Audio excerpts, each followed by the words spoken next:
दोस्तों आज हम हिंदी के मॉडल पेपर को पूरा सॉल्व करके आपको बताने वाले हैं। अगर आप 4 या 5 साल के मॉडल पेपर को सॉल्व कर देते हैं तो आप निश्चय ही बढ़िया नंबर और बढ़िया परसेंटेज निकाल सकते हैं, क्योंकि इसी 4 या 5 साल के पेपरों में से आपको छाँट कर दिया जाता है। चलिए मॉडल पेपर को देखते हैं। सबसे पहले आपको 3 घंटे 15 मिनट का समय दिया जाता है, जिसमें से आपको 15 मिनट क्वेश्चन पेपर को पढ़ने के लिए दिया जाता है।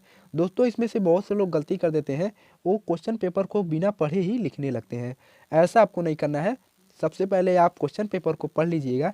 इससे यह होगा कि आपको जो उत्तर आ रहा होगा आप पहले उसे लिख सकते हैं। चलिए पहला करते हैं हम खंड क। देखिए क्वेश्चन दिया है, शिक्षा का उद्देश्य निबंध के लेखक हैं। दिया है शिक्षा का उद्देश्य निबंध के लेखक हैं, तो वो है जो संपूर्णानंद जी हैं। कौन है? संपूर्णानंद। शिक्षा का उद्देश्य निबंध के लेखक जो हैं वो कौन है? वो हमारे हैं संपूर्णानंद जी। कौन है? संपूर्णानंद जी।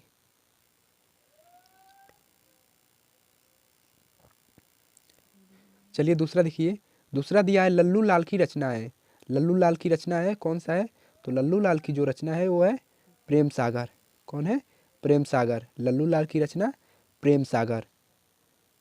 चलिए तीसरा जो दिया है, पर्दा कहानी के लेखक हैं। पर्दा कहानी के कौन लेखक हैं? तो पर्दा कहानी की जो लेखक हैं यशपाल जी हैं। कौन है? यशपाल जी। पर्दा कहानी के लेखक यशपाल जी हैं। देखिए दिया है आवारा मसीहा के रचनाकार कौन है?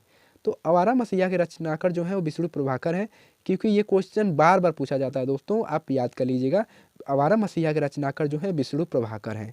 कौन है? विष्णु प्रभाकर। पांचवा दिया है बाणभट्ट की आत्मकथा के लेखक हैं। बाणभट्ट की आत्मकथा के लेखक जो हैं वो कौन है? तो बाणभट्ट की आत्मकथा के लेखक हजारी प्रसाद द्विवेदी जी हैं। दोस्तों इसमें आपको मिस्टेक नहीं करना है, क्योंकि यहाँ पर महावीर प्रसाद द्विवेदी दिया है और हजारी प्रसाद द्विवेदी दिया है, तो इसमें से हजारी प्रसाद द्विवेदी जी सही हैं। बाणभट्ट की आत्मकथा के लेखक जो हैं हजारी प्रसाद द्विवेदी जी हैं। देखिए प्रश्न नंबर दूसरा में दिया है कामयानी किस युग की रचना है? कामयानी किस युग की रचना? तो कामयानी जो है छायावादी युग की रचना है। किस युग की? छायावादी युग की रचना है कामयानी। चलिए दोस्तों दूसरा देखते हैं। देखिए ख में दिया है निम्नलिखित कवियों में से कौन प्रगतिवादी युग के हैं? निम्नलिखित कवियों में से कौन प्रगतिवादी युग का है? प्रगतिवादी युग के कवि जो है रामधारी सिंह दिनकर जी हैं। चलिए नेक्स्ट देखते हैं। दिया है ग नंबर में तारास्पत का प्रकाशन वर्ष है, तो इसका जो है 1943 सही है। कौन? 1943। पहला जो है 1943 होगा और दूसरा 1954 में हुआ था, लेकिन पहला प्रकाशन वर्ष जो है 1943 है। देखिए घ नंबर दिया है द्विवेदी युग की रचना नहीं है। द्विवेदी युग की रचना कौन नहीं है? तो द्विवेदी युग की जो रचना नहीं है भारत भारती। कौन दोस्तों? भारत भारती जो है द्विवेदी युग की रचना नहीं है। चलिए दूसरा देखते हैं। दूसरा दिया है निम्नलिखित में से कौन सी कृति महाकाव्य नहीं है? तो दोस्तों इसमें से थोड़ा मिस्टेक हो गया है। इसमें सही आंसर होगा मामा। मामा थोड़ा सा मिस्टेक हो गया, यहाँ पर यामा होना चाहिए था, लेकिन यहाँ पर मामा हो गया है। आप यहाँ पर टिक मार दीजिएगा यामा। यामा जो है महाकाव्य नहीं है। देखिए दोस्तों प्रश्न नंबर 3 में दिया गया है दिए गए गद्यांश आधारित निम्नलिखित प्रश्नों का उत्तर दीजिए।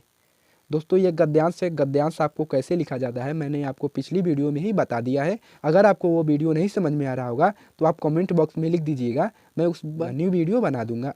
दोस्तों दिया गया है, देखिए दोस्तों इसका पहला क्वेश्चन है उपर्युक्त गद्यांश का संदर्भ लिखिए। वो तो मैंने पहले बता दिया है आपको कैसे गद्यांश लिखना है, लेकिन इसके पाठ का जो नाम है, पाठ का नाम है राष्ट्र का स्वरूप, और लेखक जो है डॉक्टर वासुदेव शरण अग्रवाल जी लेखक हैं।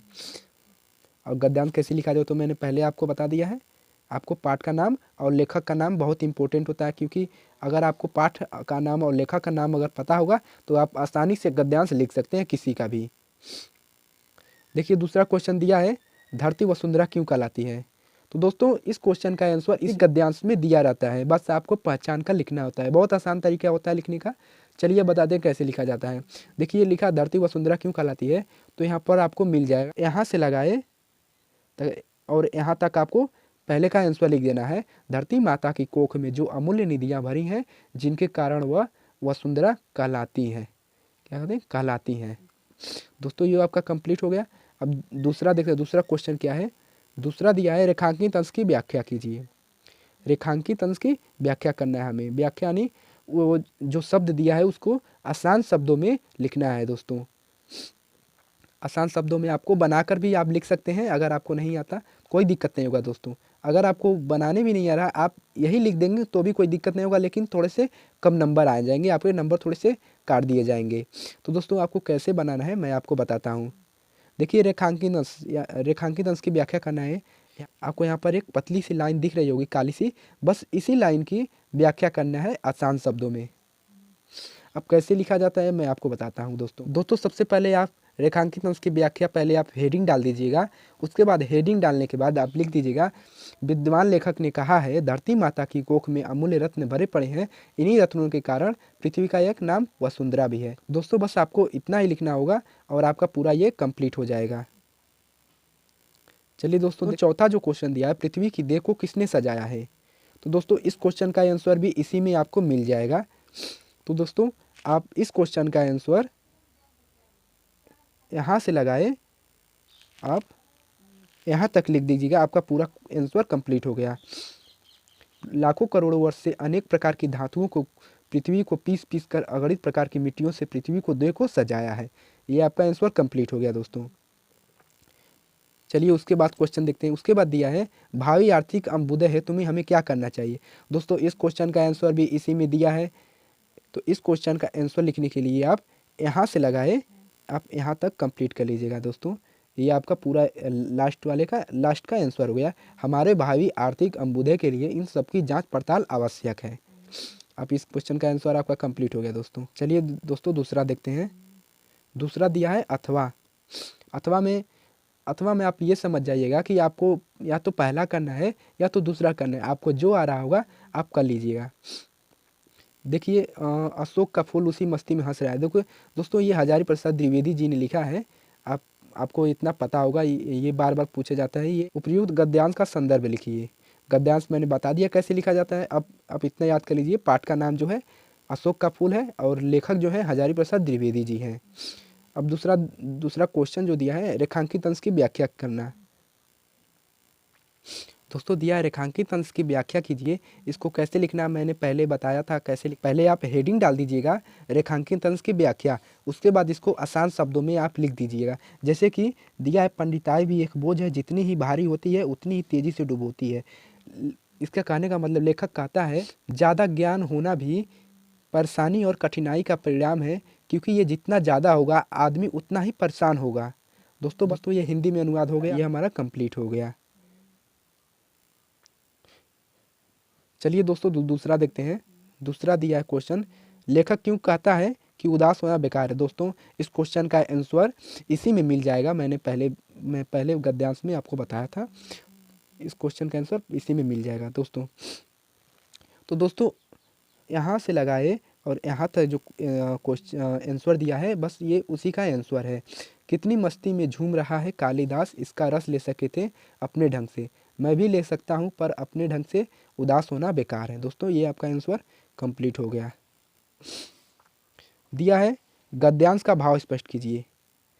बस आपको इसके बारे विशेषता बताना होता है कि इस किस बारे में ये बात चल रही है और किस बारे में चीज़ दिया है, बस आपको ये विशेषता इसका लिख देना होता है।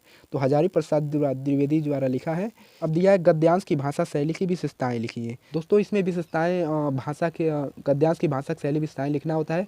इसमें आप लिख दीजिएगा साहित्यिक खड़ी बोली और मौलिक शैली का उपयोग किया गया है। बस आपका ये आंसर कंप्लीट हो गया। कौन सा? साहित्यिक खड़ी बोली और मौलिक शैली का उपयोग किया गया, ये आपका आंसर कंप्लीट हो गया। देखिए दोस्तों चौथा नंबर में दिया है दिए गए पद्यांश पर आधारित निम्नलिखित प्रश्नों के उत्तर दीजिए। दोस्तों गद्यांश तो हमारा खत्म हो गया, अब पद्यांश आता है। तो पद्यांश में दोस्तों गद्यांश की तरह ही लिखना होता है, लेकिन कुछ डिफरेंट होता है दोस्तों। मैंने इसके बारे में वीडियो तो नहीं बनाया है, अगर आप कहेंगे तो मैं इस पर वीडियो एक बना दूंगा। दोस्तों दिया है दुर्बलता का ही चिन्ह विशेष शपथ है, पर अवलाजन के लिए कौन सा पथ है। दोस्तों इसका जो पाठ है वो कैकेयी का अनुताप है। पाठ का नाम कैकेयी का अनुताप है और जो लेखक हैं वो हमारे हैं मैथिली शरण गुप्त जी हैं। कौन? मैथिली शरण गुप्त जी। थोड़ा दिया है रेखांकित अंशों की व्याख्या कीजिए। दोस्तों इसमें थोड़ी परेशानी होती है क्योंकि इसमें संस्कृत के शब्द ज़्यादा दिए होते हैं, आपको हिंदी में अनुवाद करना होता है। तो आपको कैसे करना है मैं आपको बताता हूँ। पहले आप हेडिंग में डाल दीजिएगा अनुवाद। कैकेयी राम से कहती है जो शपथ है वह दुर्बलता का, कमजोरी का एक प्रकार का विशेष चिन्ह है और शपथ है। एक प्रकार से चोरी की निशानी है, परंतु हम निर्बल स्त्रियों के लिए और कौन सा मार्ग है जिसमें मैं अपनी बात सिद्ध कर सकूं। बस दोस्तों ये आपका कंप्लीट हो गया दोस्तों, हिंदी में अनुवाद हो गया दोस्तों। अब देखिए तीसरा क्वेश्चन जो दिया है, करके पहाड़ा सा माप मौन रह जाऊं, राय भर भी अनुताप न करने पाऊं, पंक्तियों में कौन सा अलंकार है। दोस्तों यहाँ पर जो दिया है यह अलंकार पूछ रहा है दोस्तों। इसमें पहाड़ सा जो अलंकार है वो रूपक अलंकार है दोस्तों। कौन सा अलंकार? रूपक अलंकार, याद कर लीजिएगा, रूपक। रूपक दोस्तों दूसरा जो दिया है, पद्यांश का भाव स्पष्ट कीजिए दोस्तों। पद्यांश का भाव स्पष्ट करना है, ये किसके बारे में विशेषता बताया जा रहा है और इसका भाव क्या है। तो इसका भाव जो है ये कैकई के बारे में दिया गया है कि कैकई राम से कहती है, हे राम वापस से राज्य चल चलो, इसमें मेरी भरत की कोई गलती नहीं है, इसमें सारी गलती मेरी है। बस भाव यही है दोस्तों, बस आपको समझ कर लिख देना है। अब दोस्तों दिया है भाषा की विशेषता बताओ। दोस्तों इसमें थोड़ी मिस्टेक हो गई है, भाषा की विशेषता नहीं होती, पद्यांश भाषा की विशेषताएं होती हैं, लेकिन यहाँ पर थोड़ा मिस्टेक हो गया दोस्तों। चलिए इसको छोड़िए, आप दूसरा देखते हैं। देखिए अथवा दिया है, अगर आपको आ रहा हो तो वो कर लीजिए, या तो ये आ रहा होगा तो आप ये कर लीजिएगा। ये जो पद्यांश दिया है, लज्जशीला पति महिला जो कई दृष्ट आवे, इसको अयोध्या सुनुपध्याय हरिओत जी ने लिखा है। देखिए इसका पहला क्वेश्चन दिया है, उपयुक्त पद्यांश का संदर्भ लिखिए। आपको कैसे लिखना है मैं बताता हूँ आपको। सबसे पहले आप संदर्भ हेडिंग डाल दीजिएगा, उसके बाद ये आप ऐसे लिख दीजिएगा, प्रस्तुत पद्यांश अयोध्या सुनुपध्याय द्वारा रचित प्रिय प्रवास से हमारी पाठ्य पुस्तक के पद्य भाग में संकलित पवन दूतिका शीर्षक काव्यांश से उद्धृत है। दोस्तों ये आपका कंप्लीट हो गया। चलिए दूसरा देखते हैं। देखिए दोस्तों तीसरा क्वेश्चन है, देखिए दोस्तों दूसरा क्वेश्चन है, रेखांकित अंश की व्याख्या करना, व्याख्या कीजिए। तो इसके रेखांकित अंश की व्याख्या जो होगा, यहाँ से लगाए लगभग दोस्तों, यहाँ से लगाए आपको यहाँ तक करना है। उसके बाद इसका हिंदी में अनुवाद होगा, जो थोड़ी सी श्रमिक हो वह गोद ले श्रांतिक होना, हे पवन दूतिका अगर तुझे कोई मार्ग में थकी हुई स्त्री या थका हुआ पुरुष दिखाई दे तो उससे गोद में लेकर या उसे चारों तरफ से घेर कर ठंडे और शीतल मन से प्रसन्न कर देना, जिससे जिससे उसके सूखे हुए होठ कमल के समान खिल जाएं। दोस्तों ये हमारा हिंदी में अनुवाद कंप्लीट हो गया।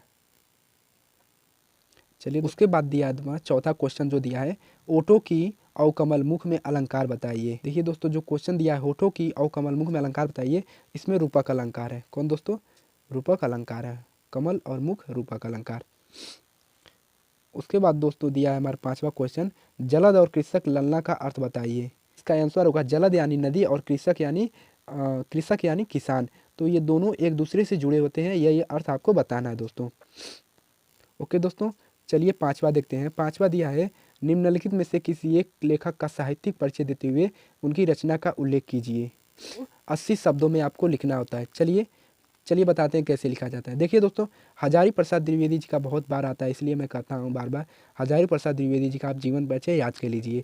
99% गारंटी है हजारी प्रसाद द्विवेदी जी का जरूर आएगा। सबसे पहले आप डॉक्टर हजारी प्रसाद द्विवेदी जी का हेडिंग डाल दीजिएगा, उसके बाद जीवन परिचय, दोस्तों डॉक्टर हजारी प्रसाद द्विवेदी जी ऊपर लिखकर आप जीवन परिचय का हेडिंग डाल दीजिएगा। उसके बाद आप यहाँ से स्टार्ट कीजिएगा लिखना।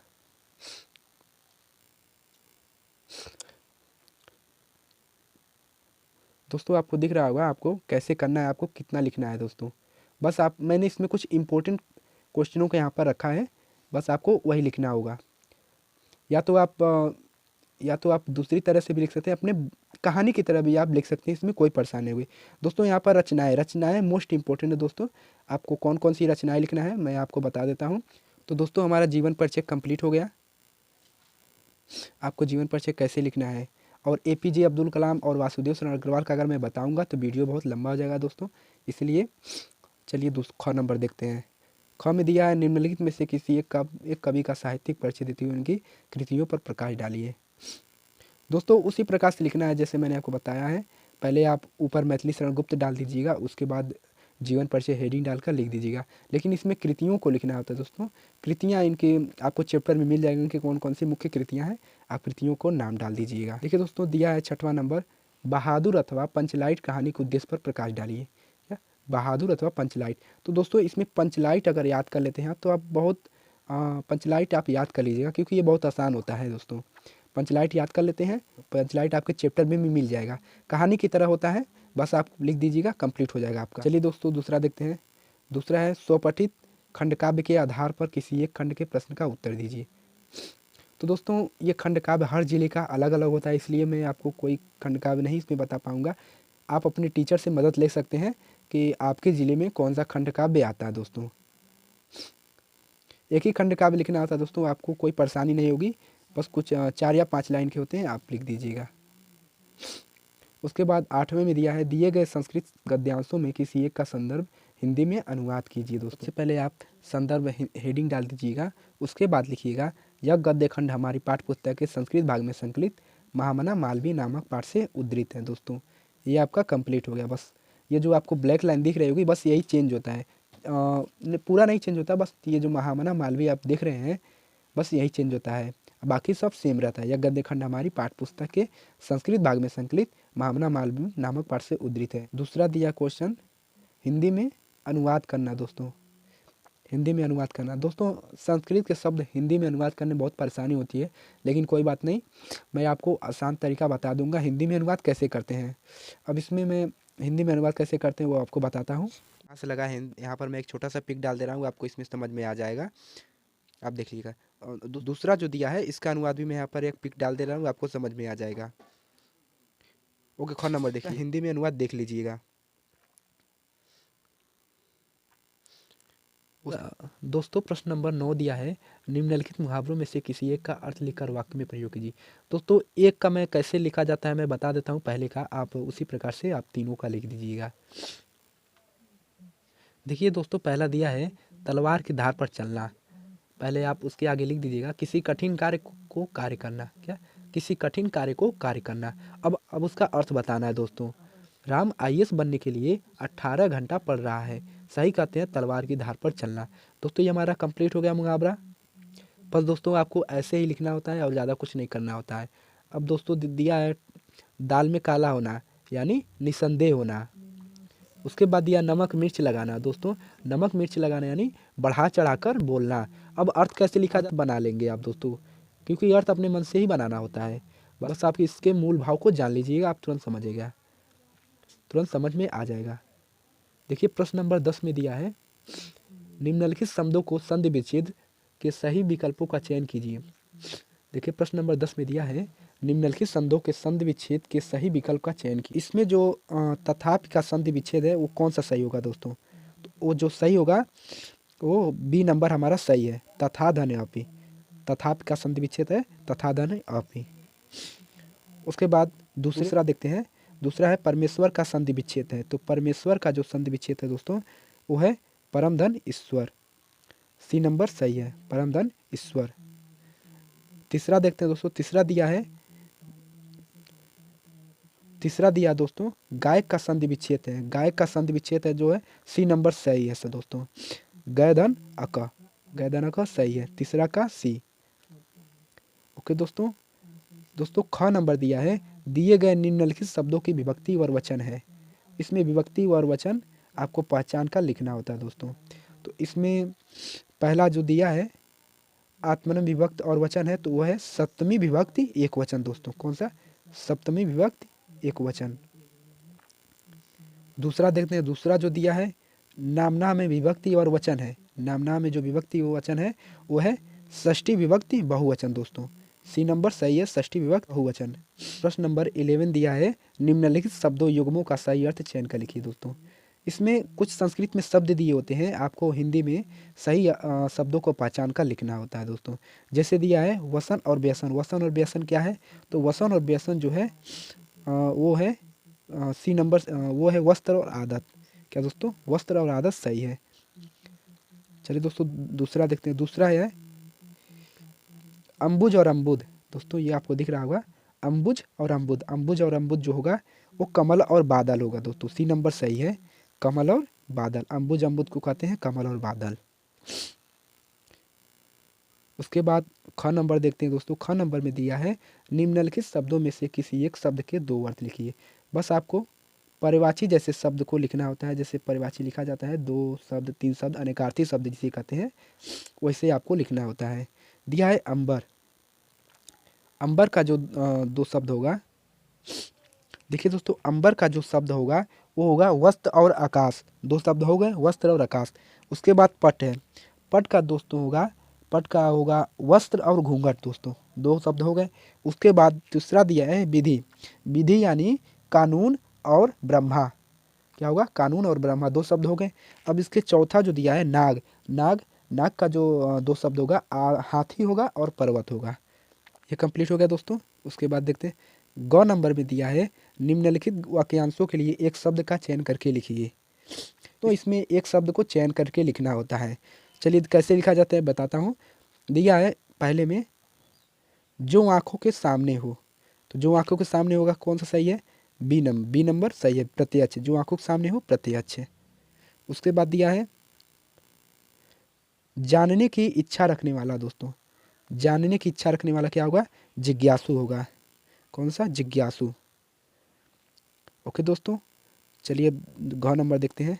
दिया है निम्नलिखित में से किन 2 वाक्यों को शुद्ध करके लिखिए दोस्तों।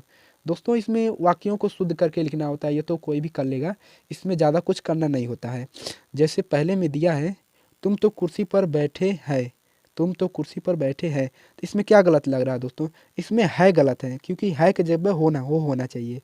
अगर हो होता तो ऐसे होता तुम तो कुर्सी पर बैठे हो, है के जगह पर हो होना चाहिए था दोस्तों, ये हमारा सही हो जाएगा। उसके दूसरा दिया है इस सरोवर में अनेक कमल खिले हैं। दोस्तों दूसरा दिया है इस सरोवर में अनेकों कमल खिले हैं। दोस्तों इसमें अनेकों गलत है दोस्तों, इसमें अनेक होना चाहिए। इस सरोवर में अनेक कमल खिले हैं, ये हमारा राइट आंसर हो जाएगा। देखिए तीसरा जो दिया है सम्मेलन में कवित्री ने भाग लिया है, तो इसमें दोस्तों कवित्री गलत है, इसमें कवित्री होना चाहिए था दोस्तों। चलिए चौथा देखते हैं। चौथा जो दिया है कृपया अनुमोदन करने की कृपया करें, तो इसमें आपको क्या गलत लग रहा होगा, इसमें जो गलत है कृपया है, क्योंकि यहाँ पर भी कृपया है और यहाँ पर भी कृपया है, तो इसमें ये हट जाएगा दोस्तों, ये हट जाएगा हमारा। तो यहाँ पर हो जाएगा अनुमोदन करने की कृपा करें, ये हमारा सही आंसर हो जाएगा। चलिए 12वां देखते हैं। 12वां जो दिया है वीर रस अथवा हास्य रस का स्थायी भाव 7 उदाहरण अथवा परिभाषा लिखिए दोस्तों। वीर रस का स्थायी भाव कैसे लिखा जाता है मैं आपको बताता हूँ। पहले आप वीर रस हेडिंग डाल दीजिएगा, उसके बाद उसका अर्थ यहाँ पर लिख दीजिएगा दोस्तों। वीर रस का स्थायी भाव उत्साह होता है, और इस रस के अंतर्गत जब युद्ध या कठिन कार्य को करने के लिए मन में उत्साह की भावना जागृत होती है तो उसे वीर रस कहा जाता है दोस्तों। अब उदाहरण भी लिखना जरूरी है दोस्तों, उदाहरण नहीं लिखेंगे तो आपके आधे नंबर ही दिए जाएंगे। उदाहरण लिखते हैं तो फिर पूरे में से पूरे नंबर दिए जाएंगे। आप यहाँ पर एक स्क्रीनशॉट मार लीजिएगा, क्योंकि वीर रस हमेशा बार बार पूछा जाता है दोस्तों। वीर रस कंप्लीट हो गया हमारा। अब देखिए हास्य रस दिया है दोस्तों, हास्य रस, कौन सा रस, हास्य रस। हास्य रस को देखिए आइए बताता हूँ कैसे किया जाता है हास्य रस। दोस्तों हास्य रस के यहाँ पर मैंने बताया है, आप यहाँ पर एक स्क्रीनशॉट मार लीजिएगा, क्योंकि हास्य रस भी हमेशा पूछे जाते हैं। इससे आसान आपको कहीं नहीं मिलेगा दोस्तों, बहुत आसान तरीक़ों से आपको बता दिया हूँ दोस्तों। यहाँ पर आप एक स्क्रीनशॉट ले लीजिएगा, उदाहरण भी आप लिख दीजिएगा। आपको इतना लिख देंगे आपको पूरे में से पूरे नंबर मिल जाएंगे दोस्तों। देखिए दोस्तों ग नंबर दिया है दोहा अथवा सोरठा। देखिए दोस्तों ग नंबर दिया है दोहा अथवा सोरठा छंद का मात्रा सहित लक्षण तथा उदाहरण लिखिए। अब इसको कैसे करना है दोस्तों, चलिए ये भी बताता हूँ मैं, बहुत आसान तरीक़ों से बताऊँगा दोस्तों। दोस्तों पहले आप दोहा हेडिंग डाल दीजिएगा, उसके बाद उसका अर्थ लिख दीजिएगा। दोहा अर्ध सममात्री छंद है, इसमें 4 चरण होते हैं। इसके पहले और तीसरे विषम चरणों में 13-13 मात्राएं, और दूसरे तथा चौथे सम चरणों में 11-11 मात्राएं होती हैं। उदाहरण में देख लीजिए दोस्तों, देखिए पहले और तीसरे में 13-13 मात्राएं होती हैं, और दूसरे और चौथे में 11-11 मात्राएं होती हैं दोस्तों। आप इसको भी रख लीजिएगा एक स्क्रीनशॉट लेकर, क्योंकि दोहा भी बार बार पूछा जाता है दोस्तों। दोस्तों अब यहाँ पर सोरठा दिया है, सोरठा कैसे किया जाता है मैं वो भी बताता हूँ दोस्तों आपको। दोस्तों सोरठा में पहले और तीसरे में 13-13 मात्राएं होती हैं, और दूसरे और चौथे में 11-11 मात्राएं होती हैं दोस्तों। ये आपका सोरठा कंप्लीट हो गया दोस्तों, आपको यहाँ पर दिख रहा होगा। चलिए 13वां नंबर देखते हैं दोस्तों। 13वां दिया है, बैंक खाता खोलने के लिए बैंक प्रबंधक को आवेदन प्रार्थना पत्र लिखिए दोस्तों। अब ये कैसे करना है, बहुत आसान तरीके से बताऊंगा दोस्तों, आप यहाँ पर देख सकते हैं। देखिए दोस्तों, कोई भी एप्लीकेशन या प्रार्थना पत्र लिखने के लिए उसके कुछ रूल होते हैं। अब देखिए यहाँ पर नया खाता खोलने हेतु प्रबंधक को प्रार्थना पत्र देना। तो कैसे लिखा जाता है, सबसे पहले आप लिखेंगे सेवा में, उसके बाद उस लाइन को छोड़ देंगे, दूसरी लाइन में लिखेंगे श्रीमान शाखा प्रबंधक महोदय। तीसरी लाइन में अपने शहर या शाखा का नाम डाल दीजिएगा। अब विषय भी आपको लिखना जरूरी है दोस्तों। विषय क्या है, विषय हमारा खाता खोलने हेतु। उसके बाद अपना लिख दीजिएगा महोदय। महोदय के बाद अपनी परेशानी लिख दीजिएगा कि मैं आपको सूचित करना चाहता हूँ कि सब अपना जो आपको परेशानी होगी यहाँ पर लिख कर आप नीचे के साइड में लिख दीजिएगा धन्यवाद, और उसके नीचे दिनांक डाल दीजिएगा, और भवदी साइड में आपको भवदी डाल देना है दोस्तों। कैसे लिखना है यहाँ पर मैंने आपको यहाँ पर बता दिया कैसे लिखना है आपको। भवदी के नीचे क ख का जो लिखा है मैंने, यहाँ पर अपना नाम डालना। तो जैसे आपका नाम राम, श्याम, मोहन अगर कोई भी हो, यहाँ पर नीचे नाम डाल दीजिएगा। ये आपका पूरा कंप्लीट हो जाएगा प्रार्थना पत्र। देखिए दोस्तों, अथवा में भी दिया है, शहर में फैले संक्रामक बीमारी की तरफ जिलाधिकारी का ध्यान आकर्षित करने के लिए आवेदन पत्र लिखिए। तो उसको भी वैसे लिखना है, सेवा में स्वास्थ्य अधिकारी जी। उसके बाद अपने गांव का नाम डाल दीजिएगा या शहर का नाम डाल दीजिएगा, और अपना विषय डाल दीजिएगा। विषय डालने के बाद आप महोदय लिखकर आप अपना परेशानी बता सकते हैं। दोस्तों, आपको उसी प्रकार से प्रार्थना पत्र लिखना है, ज़्यादा कुछ करना नहीं होता। 1 या 2 बार आप प्रार्थना पत्र लिखने की कोशिश करेंगे, आपको पता चल जाएगा कैसे लिखा जाता है प्रार्थना पत्र। 14 नंबर जो दिया, प्रश्न नंबर 14, निम्नलिखित विषयों में किसी एक पर अपनी भाषा शैली में निबंध लिखिए। अब दोस्तों, निबंध लिखने का बहुत ही आसान रूल बताऊंगा आपको कैसे निबंध लिखा जाता है दोस्तों। तो यहाँ पर मैं एक सिंपल ले लेता हूँ, देश में बेरोजगारी की समस्या। दोस्तों, कैसे लिखा जाता है मैं आपको बताता हूँ। दोस्तों, सबसे पहले आप प्रस्तावना हेडिंग डाल दीजिएगा। प्रस्तावना डालने के बाद लिख सकते हैं, मनुष्य की सारी गरिमा, जीवन का उत्साह, आत्मविश्वास व आत्मसम्मान उसकी आजीविका पर निर्भर करता है। दोस्तों, ये आप लिखने के बाद आप उसके बाद क्या लिखना होगा, प्रस्तावना लिखने के बाद आप दूसरा हेडिंग डाल दिएगा बेरोजगारी के कारण। आपको कारण भी डालना है दोस्तों, कई कारण होते हैं, लेकिन यहाँ पर मैंने 3 कारणों को लिया है। आप 3 कारणों के डालकर आप उसके कुछ जानकारियों को डाल दीजिएगा। नेक्स्ट हेडिंग डालिएगा दोस्तों, समस्या का समाधान। बस इतना लिखने के बाद आपका पूरा निबंध कंप्लीट हो जाएगा। दोस्तों, आपको इसी तरह से लिखना है। अगर आप प्रस्तावना में ही अगर सब कुछ डाल देते हैं तो आपको पूरे नंबर नहीं दिए जाएंगे। आपको 3 या 4 हेडिंग डालना होता है, जैसे प्रस्तावना, बेरोजगारी के कारण और समस्या का समाधान। ये सब आप लिखेंगे तभी आपको पूरे में से पूरे नंबर दिए जाएंगे दोस्तों। तो पूरा मॉडल पेपर खत्म हो गया दोस्तों।